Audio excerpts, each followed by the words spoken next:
No matter which DAW you're using, learning how to use the piano roll editor properly, quickly and well is an essential skill when it comes to producing. My name's Will from EDM Tips, and today I'm going to show you 28 power moves from the Ableton 11 piano roll editor. You can actually download all these tips below this video for free as well, and just keep them for reference on your desktop. So without further ado, let's hop into the DAW and get it done. So the first thing to note is that you can either double click to draw in notes in the piano roll editor, or if you press B, you now have it in draw mode, where you can just use this pen to draw in your different notes and then press B to toggle it off. Now this is particularly useful when it comes to editing velocities. So if you've got different velocities and you want to create a nice smooth line of increasing velocities, which can be really useful for drum rolls, things like that, press B, and then if you hold Option, you can drag a line and it's going to put those velocities in a nice smooth line.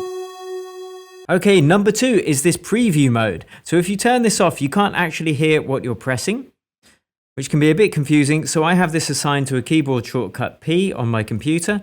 And now if you press this little button, you can actually hear what you're doing as you move notes around. So super useful. Okay, next, and we just alluded to this, is if you press the cursor keys up and down with any notes that you've selected, you can just put them up or down one semitone. Or if you press shift at the same time,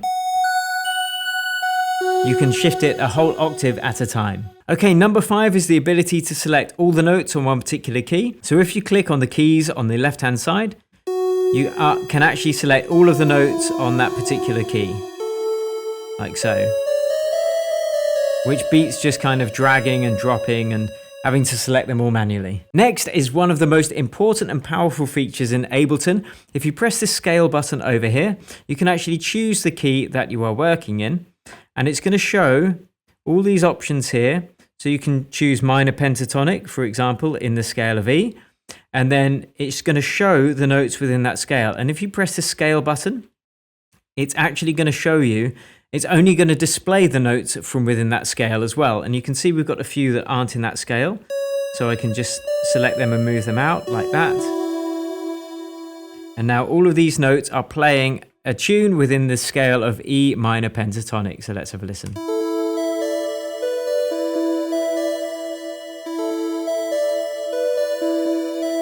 This is a really useful feature in Ableton Live. Next is the Quantize feature and the Quantize settings. So if I was to record this in manually rather than program it in the note editor, it could be slightly off where you want it to be. And I don't have a MIDI keyboard selected, so I can't really do that at the moment.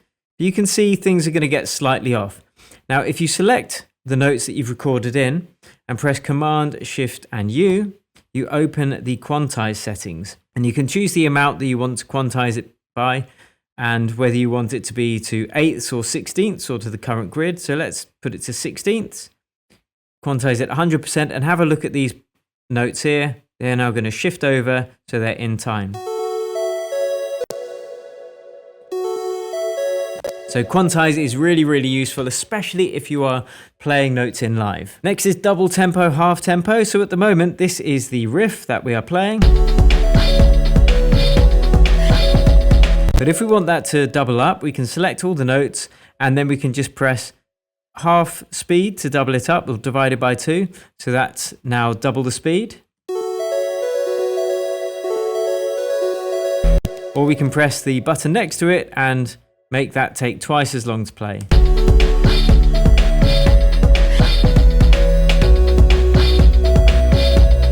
So both options there are really cool for some interesting effects. Okay, the MIDI-stretch marker, which is when you select all the notes, you can see it here. This is a really interesting way to stretch the MIDI that you've created to make some interesting sounds. So you can either do it very slightly just to give more of a human feel to your riff.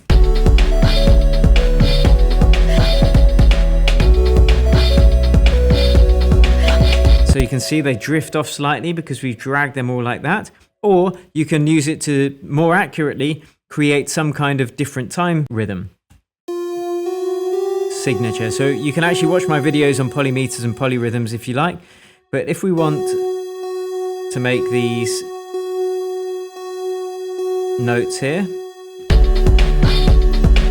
they're just normal MIDI notes on every 8th. 1, 2, 3, 4, 5, 6, 7, 8. Now, if we want to drag these over, I'll create an extra one here because the MIDI marker here will always be at the beginning of a note. So I'm going to create one note more than I need, and I'm going to drag it here. And now we've got, and we can delete this one.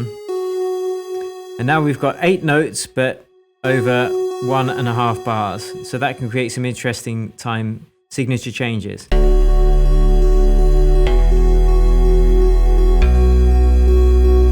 Which is very cool. Okay, duplicate is great if you just want to double the length of your clip. Very quick way to do it. If I hit duplicate, we've now doubled the length of our clip.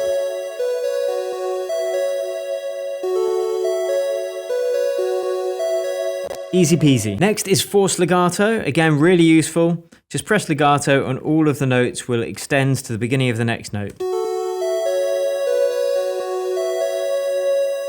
So you can hear it sustain now.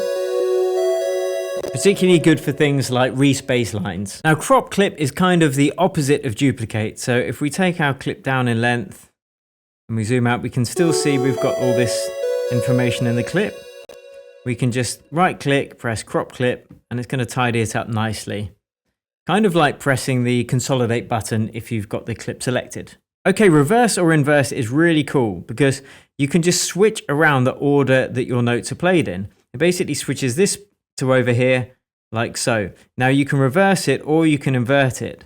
And that can create some really interesting melodies that you wouldn't have predicted. Especially if you're just using notes from within that scale, you can't really go wrong. Now let's listen to it with the beats.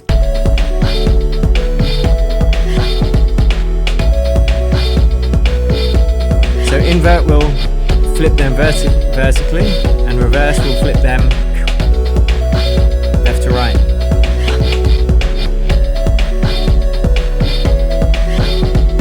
That's really cool. I love that one. Deactivating notes is just a quick way to silence them without deleting them. So you can select whichever notes you want to silence, right click and press deactivate, or you can just press 0 and that's just gonna make them silent. And then it's very easy to reactivate them by pressing 0 again. Let's get that riff back to where it was. Lovely. Now we've got looping and start points, and this changes where the loop starts. And again, this can be interesting for experimentation. So you have to set it to loop. So you could, in effect, let's just delete this, consolidate it, and then set it to loop. So we can just drag that and it's going to keep looping. And now let's play with these note lengths and the start points. We can see it's going to start our loop from a different place.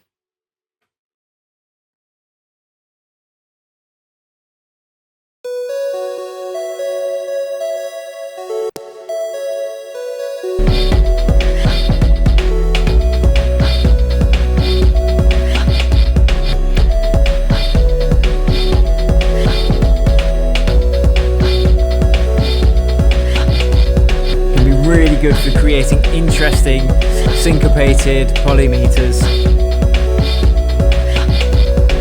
That's really cool. Next tip is really for when you're using external synths or some contact libraries, but you can change the banks and the programs from within the clip itself. So if you're, rather than having to open up the plugin or go over to the external synth, you can actually tweak the programs and quite often change the sounds and the timbre from within the clip itself. And that's really useful, especially if you're using external synths. Next is applying groove templates. So if you wanted to apply a groove template to your track, usually you would go into the groove library, get a groove template, drag it onto your clip, and then tweak it like this.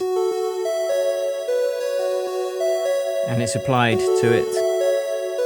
And rather than dragging that groove template onto every single clip in your track, what you can do is you go into the clip and then you can select it from a drop down menu. So here you can see it's showing as groove here. And if we go into our other clips, we can see that we can drop that down as well. And if you want to deactivate it similarly, you can just do it there rather than having to go in there and then deactivate it by right-clicking, sorry. So that's a really quick way to access the groove library that you have. Now, extracting groove is also very useful, especially if you've got an audio track that has got a groove you like. So if we've got our drum beat like this,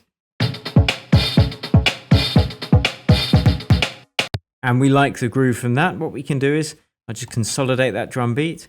We can right click and then we can extract the groove.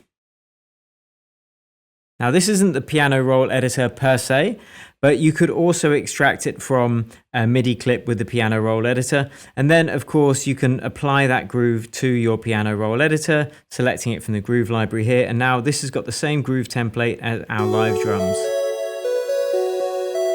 which is quite cool. Now, we looked at scale locking earlier, which is where you select a scale and then you can press scale and it's going to just show the notes from within that scale. But you can also fold, and that's just going to show the notes that you've actually programmed in. That can just, again, keep things tidy, keep things a bit simpler to use. And now we've got modulation and envelopes. So if we listen to our riff, we can automate parameters within the session view, but you can actually do it from within the clip as well. So if we go into these envelopes and decide that we want to edit the, let's see, we've got EQ here. So what I'm going to do is I'm going to put a filter on there. Let's just pop an auto filter on. And now if we go into our clip, we can have this auto filter playing through every time the clip plays, like so.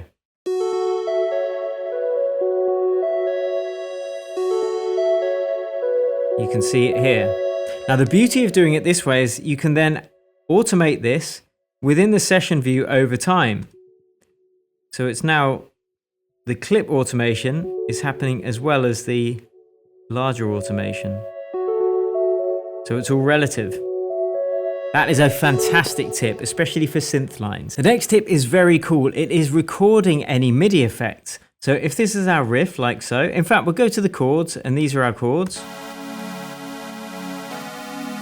Now, if we wanted to add an arpeggiator to that, so we could go MIDI effects, arpeggiator, put that on, and then add some arpeggiation, like so. I think I copied it to the wrong thing. Let's copy it onto the chords. So we've got our arpeggiator.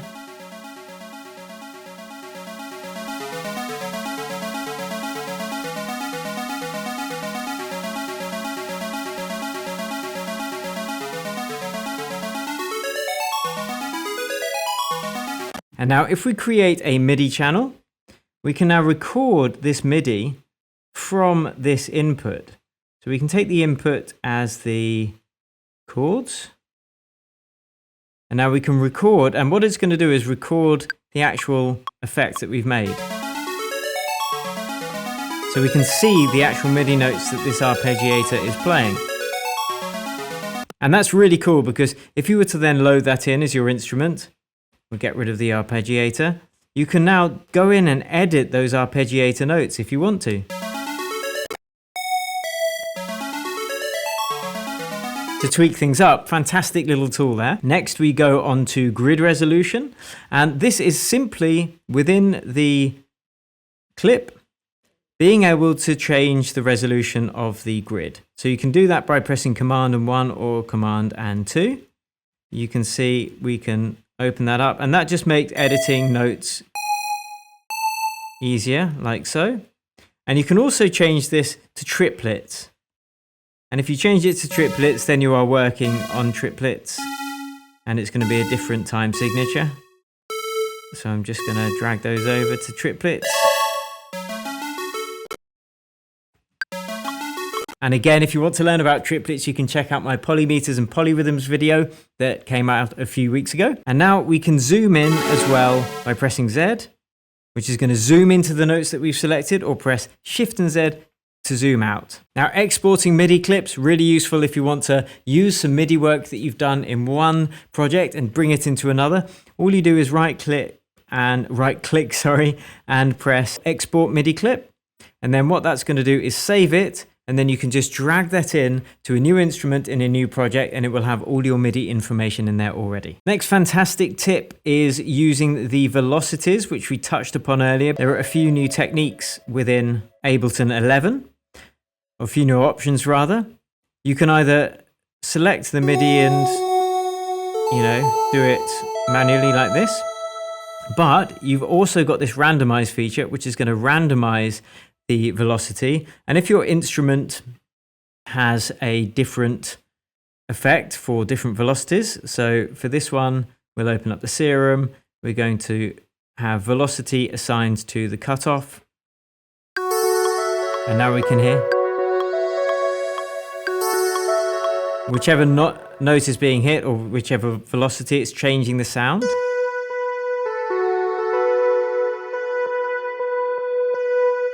Like so. We can choose this randomize, and we can choose the amount by which we want it to randomize. So this will randomize it across the whole spectrum of 127 MIDI value points. But if we take it down to say 49, it's going to randomize it a lot less. So you can see here, now it's randomizing it only a little bit from where they currently are. Whereas if we pump it up to 127, it's going to be completely random. Now, the other brilliant thing that is in Ableton 11 is this velocity range, and that allows some variation within these velocities, again, which is just going to add some more randomization, a more human feel to the track. And the last fantastic MIDI clip piano roll feature that you have specifically in Ableton 11 is that you've also got these MPE instruments, which means there's even more parameters that can be controlled, especially if you have an MPE controller. And MPE stands for MIDI Polyphonic Expression. Wavetable has some MPE sounds, so you've got slide and pressure as well. There you go. And that's it, guys. They are my 28 power techniques for the Ableton Live 11 Piano Roll editor. As I said, you can download this cheat sheet below this video, keep it on your desktop, but whichever DAW you're using, it really pays to learn your piano roll editor so you can work quickly. There's so much power in them. So I do recommend that whichever one you're using, check out the manual, check out some other videos on YouTube. It's really going to help you out. If you want coaching with me on a more one-to-one basis and to get your music to a professional level as quickly as possible, do check out my Accelerator program below. We've helped our students get signed to some of the world's biggest dance music labels. And thank you so much for watching. Until next time, cheers and happy producing. Oh, and subscribe if you liked it. Ta-ta!